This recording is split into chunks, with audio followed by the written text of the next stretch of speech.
we're joined together here on Zoom to discuss the NSA files Decoded. My name is John Foyle, and I'm a technology teacher here in Colorado. Hi, my name is Anastasia Ellis, and I am an English teacher out here on the East Coast in Chesapeake, Virginia. I am Hunter Freiberg. I am finishing my grad program for teaching in diverse contexts and education human development, and I will be an English teacher. Excellent. Okay. Well, we read the previously functioning article on the NSA files Decoded, and in reading it, they talked about the files themselves and what has been done with them and the control of those files. And I guess the first question that we should ask is, what was it that you liked or disliked about this particular topic or story? I think we should start with, let's start with Hunter. All right. Well, I'm going to share my screen here if I can. What I'm seeing is this, which we all found today. Yes. The actual NSA files Decoded, or whatever it's called, is gone. And for some reason, there's this text document there instead. And you could kind of go through and you could see where there's supposed to be interactive videos, like where it says log out, first friend, second friend. I'm assuming you guys did that. And that's where it kind of shows your 3 steps, right? Yeah. Or like the 3 degrees of separation. Right.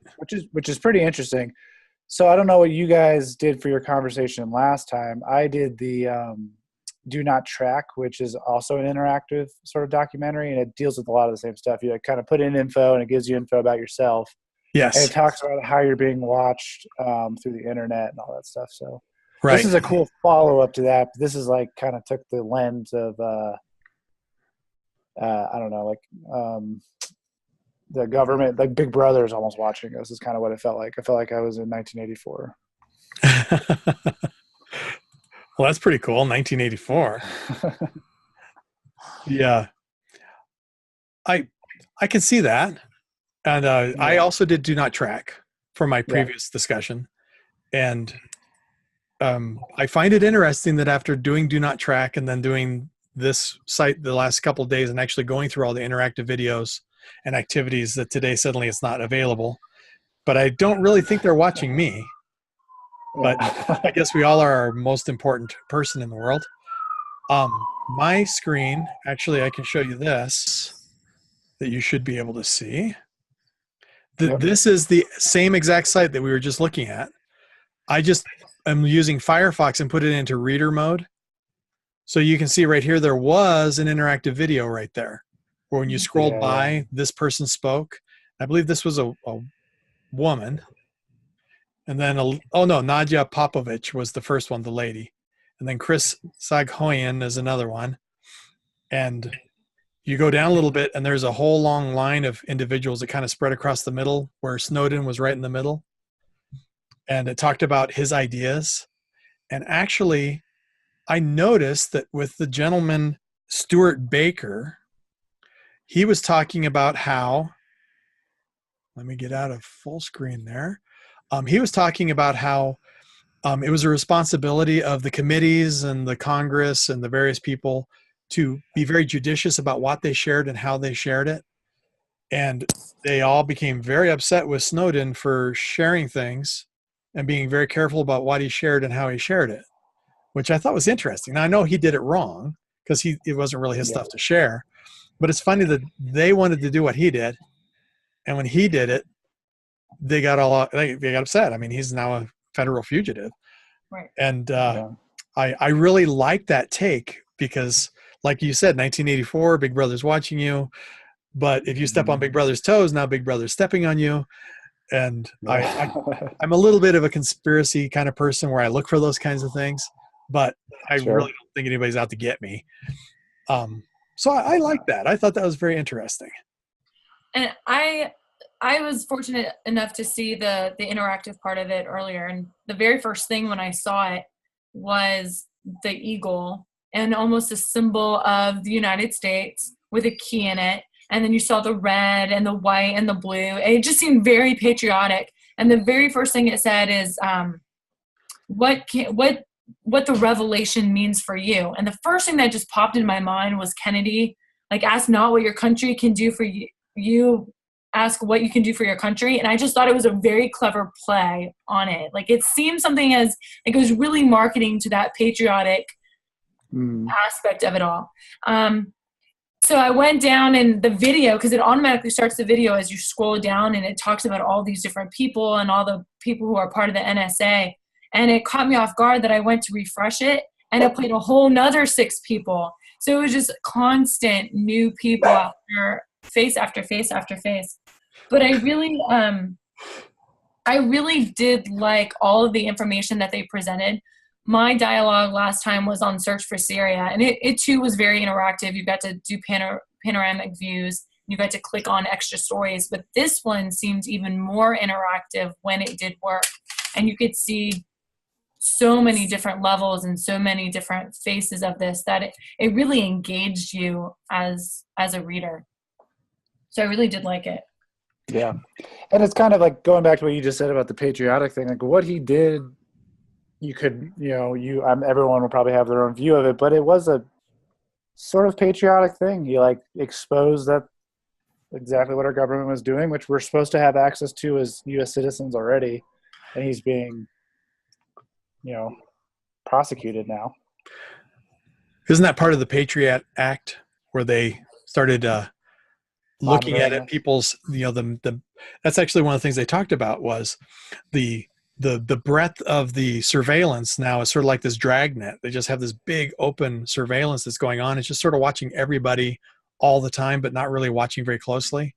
Well, and one of the speakers even mentioned, I actually wrote it down, in the very opening video, he said, any product that has ties to the United States is prone to NSA, to the NSA, to the search. So as consumers, it's as soon as you buy a product, you're opening yourself up to this.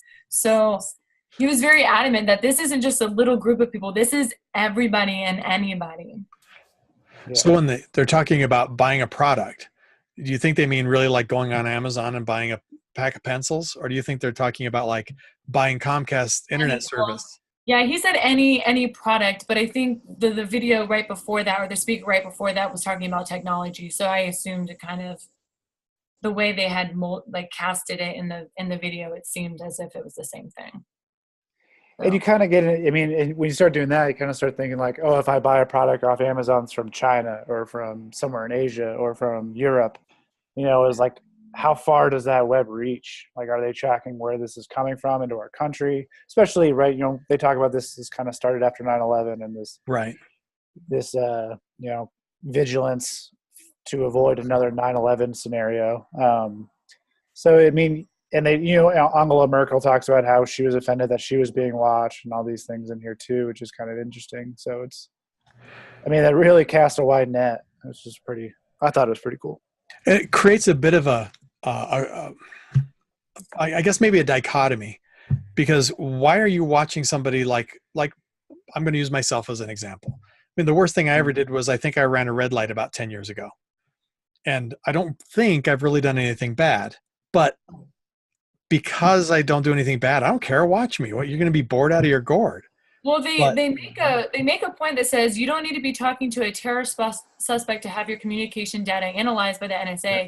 The agency is allowed to travel 3 hops, and that's where that whole that interaction with Facebook, they had you track how many friends you have and how many hops from there. So when I did it, I had 407 friends, which is weird because I don't assume. I always go in and delete, and I only see the same 25 people on my news feed, so I don't know where any of these 407 people are coming from. But my first degree was 407. My second was 66,177. And my third degree was 10 million people. Oh, my gosh. So if that's, wow. The NSA isn't necessarily looking at you. It's just saying, well, if this person talks to this person who talks to this person, then yeah, maybe my friends in Europe do have some sort of connection. And although it doesn't tie to me, if they now have a connection to them, it opens up a whole new world of. It's taken that 6 degrees to Kevin Bacon to a whole new. Love that game. um, you know what? It just keeps on reminding me, and I don't know why. I never thought of it until we just started talking. The letter from the Martin Luther King's letter from, was it the Cook County Jail? And Birmingham County. Yeah. Birmingham. Okay.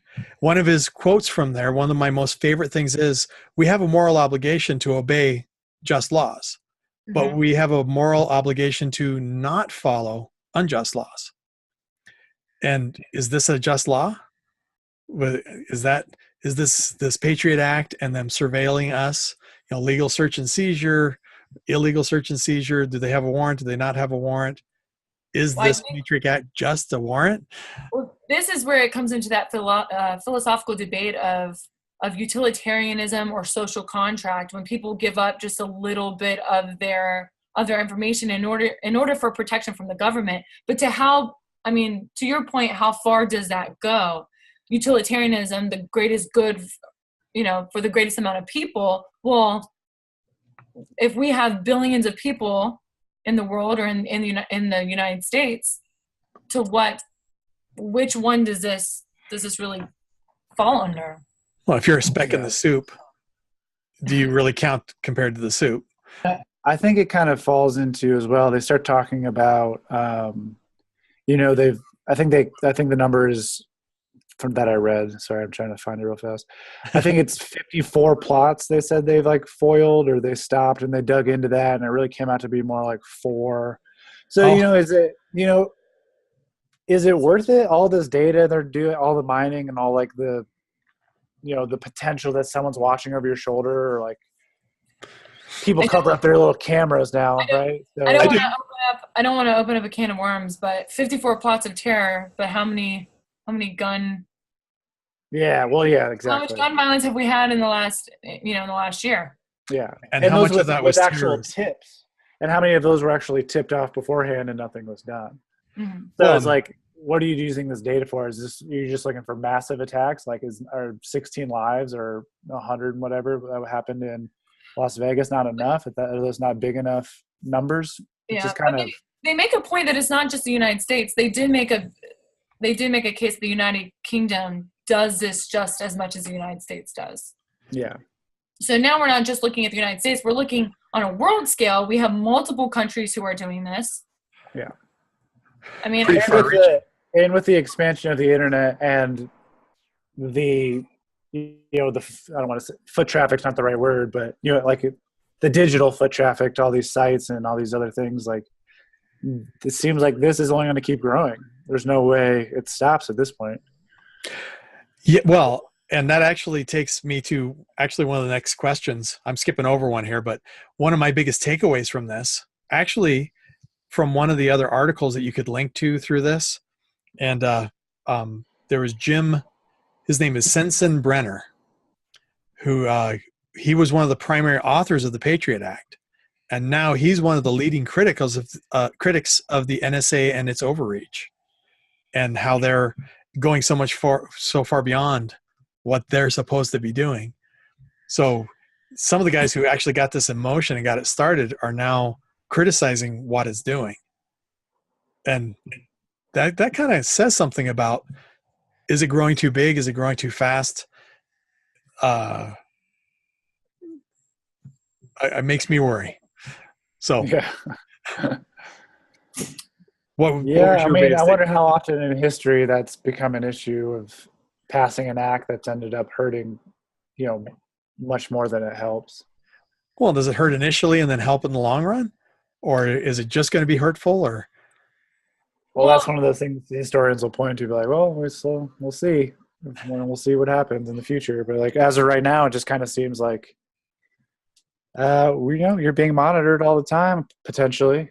Well, if you're one of the 6 million people in your Facebook 3 steps.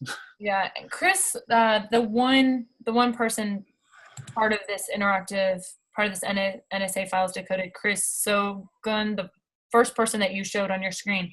Yes, he actually said, just because you trust the government today doesn't mean you can trust the government 2 years or 5 years or 10 years down the road.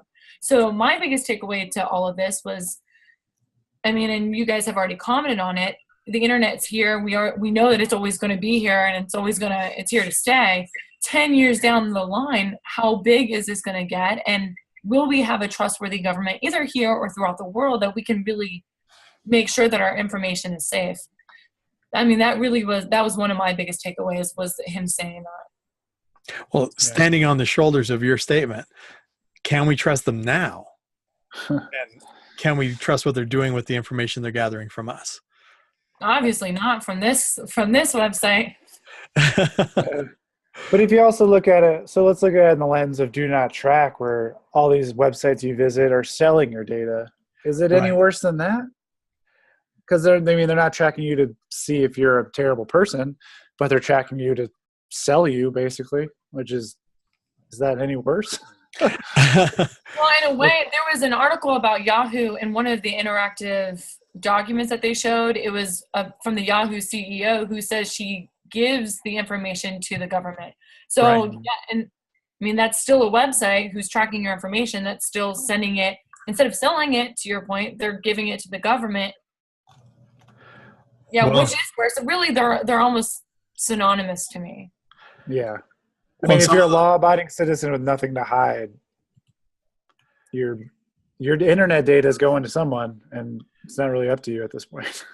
Well, and that's kind of into that interesting, because Snowden in here talks about those two basically scramblers of your data, which is kind of interesting to think about too, because I know people who use like track-free browsers and things like that, but I've never really understood the point personally. But again, I'm not hatching any plots over here. They said the chances are you are sharing a lot more personal information than you think. And they cited email and Facebook and Twitter and your camera and Google search and web browsing and phone calls. And they go so far as to say fiber optic cables that run in the ground. They have access to all of this information. So to me, even if you do this, do not track, do not like turn your privacy off, somewhere, somehow the information is going to come out.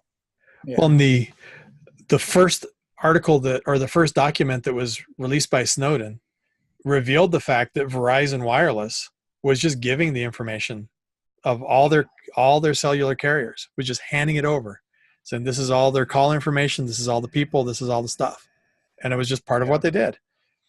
And so I wonder how that breaks down then with, like, say Verizon, say you have an iPhone through Verizon, right? Because there was an issue a couple of years ago where the government went to Apple and they're like, you need to unlock this phone, we need to get into it, and Apple refused. So I wonder, like, where that distinction kind of falters, or where, like, what is the cell phone company, what data do they have versus what the data that Apple has on their actual products? I wonder, like, where that distinction comes in. Well, I don't know if you guys heard about this. It was almost about last year, April of last year, and it's recently come in the news that there was an article about there was a murder case in a home, and the home had an Amazon Alexa device, and the prosecutors asked for Alexa because it records everything in order to help solve the murder case. And I think the charges were eventually dropped just a couple months ago, but it's the idea that even this device that you have in your house is always listening, and it's something that people don't necessarily always think about. They're like, oh, the new Echo, the new Google Home, the new Alexa, and yet that's recording your information. Where does that go? Yeah. This is off topic, but have you guys, like, seen that weird glitch it has right now where Alexa just keeps laughing? No. Like, randomly, and it's like freaking people out. Like, people walk into a room, Alexa just starts laughing. Mine's not laughing, but I still wonder why it's in my house. I don't have an Alexa, but I do have my Google phone that I can talk to. That's, it's just your basic Android. But if it's still listening. It has to be listening if I say, okay, Google, and it says, what? Well, they can turn those things on and off anyway. I mean, and by they, it's the mystical they. That's anybody on the other side of the signal that can ping my phone, can probably send a ping that will activate a microphone or activate a camera. And they figured out where lost people were by turning on their camera on their phone and looking at their camera and saying, oh, hey, my tablet, if you try to log into my tablet 3 times and it fails, it starts taking pictures of you. The tablet itself starts doing that. And it emails them to me so that I can see who it is. Well, it doesn't seem too far-fetched that somebody out there might be doing that to us. No, this is we're living. I don't know if you guys watch Black Mirror, but that reality is not far off. Well, I was thinking about what you said, Hunter, about the guy's phone that couldn't be unlocked, and they wouldn't unlock it for the FBI or whomever. And I think the difference might be is what we send over the airwaves, they kind of take a hold. They're willing to grab that. But if it's something that we have and it's stored somewhere that we own and it belongs to us, unless we're transmitting that, I guess they want it to be protected. Yeah. I just know that like everything on my iPhone now is, goes into the iCloud. I take a picture and it's all of a sudden I don't have to have that picture on my phone anymore because it's somewhere up there, in the ether. So. But see, this is what makes this thing such a great story, is because it really does spark a whole lot of conversation. It really does captivate you. It really does make you think, which is, I mean, if you want to talk about hitting a goal, they did it. Oh, yeah. They really were able to do that in this. Well, and when the site was functioning properly and you got to see the people talk, and you got to hear their voices sharing this, and you could hear the tone of their voice and you could see their body language. Some of them I didn't believe at all. Some of them I was like, oh. It's very interesting. So do you think you could take some of this information that we've gathered from this non-functioning website and maybe some of the links attached to it and use it in your class, in your own teaching, your own learning? Yeah, definitely. I in my practice school, the site I'm at now, my teacher does a few AP classes throughout the day, and we do a little bit more challenging text and things. We just read an article called "Is Google Making You Stupid?" Oh, and it kind of delved into a lot of these kind of issues about how like the reliance on technology. This would kind of be a great follow-up of like bringing in and showing the site when it's working and like seeing like, okay, you love your phones, you love the internet, you love Google. Is it worth it? Knowing that they're probably watching you and they have all this data on you and you're not really a private citizen almost in any sense anymore. So for me, we recently started our dystopian society unit. We start reading Fahrenheit 451 tomorrow, and we've done background notes. And I read them a book on the first day of the unit. It was James Clavell's A Children's Story. I don't know if you guys have ever heard or read it, but it starts off and it talks about a teacher coming in, and you can find a YouTube video of it. I don't want to spoil it, but this type of article, this type of website would be great to use when discussing dystopian societies and talking about the government and how it's always watching you and characteristics of a dystopian protagonist. So I could definitely use this in my classroom. What's the Vonnegut, the famous story? Harrison Bergeron? Harrison Bergeron, yeah. I mean, is that when will it come to the point where when we start thinking about something bad, or like if we Google something on your phone you're not supposed to Google, like it just buzzes at you, or it's like your phone will switch off. You know what I mean? Like they actually read that one today. Yeah, that one's a fun one. We read that in my one of my 8th grade classes last semester. Well, they read it today, and one of their questions was, well, how does society let it get to that point? Really, this type of website would be a great thing to show them. Well, how do we let it get to this point? Right. Because we're actively feeding into it every day. Well, it's I use the analogy too much, but it's the pot of hot water with the frog. You turn it up just a couple of degrees at a time, and the frog won't jump out because it's cold-blooded. It doesn't know the difference. And eventually it boils to death because it doesn't realize that it's killing itself. And we give away a little bit here and a little bit there, and we're slowly Harrison Bergeroning ourselves. I'm as a technology teacher, I try to teach the kids all the time about safe internet use and keeping your identity still, and the I'm all about assuming a false identity when I go on the internet. Mm-hmm. There's John Foyle, and then there's this other guy that comes from my IP address, which apparently means they know it's me. But according to Do Not Track, they know it's me anyway. But my phone, I mean, it's with me everywhere. It tracks where I go. I get emails from, I go to the Olive Garden, and then I come home, and then I get a text from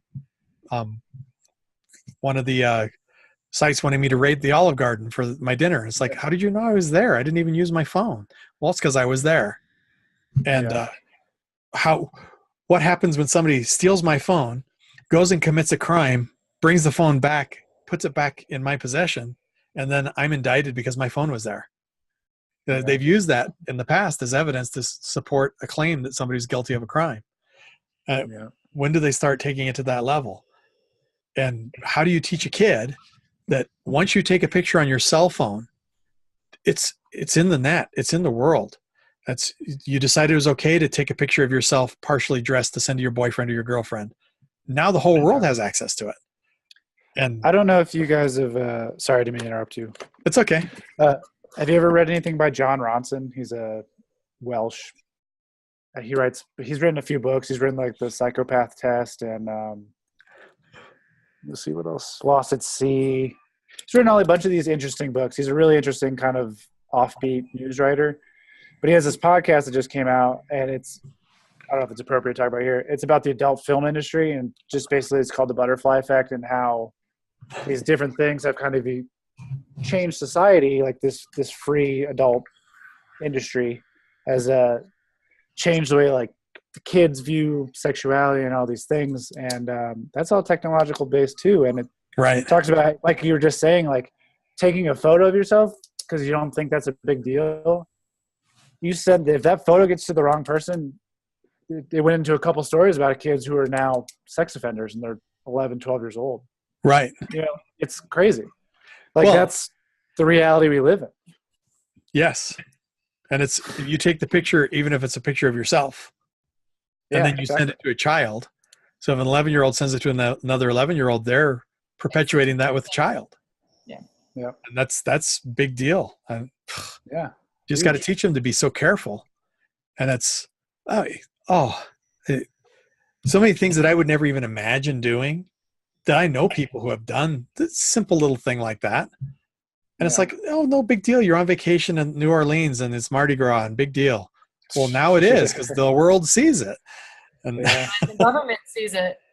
Yeah. And that comes into I was in a meeting with possible hiring committees the other day, writing resumes and things like that for my first teaching job.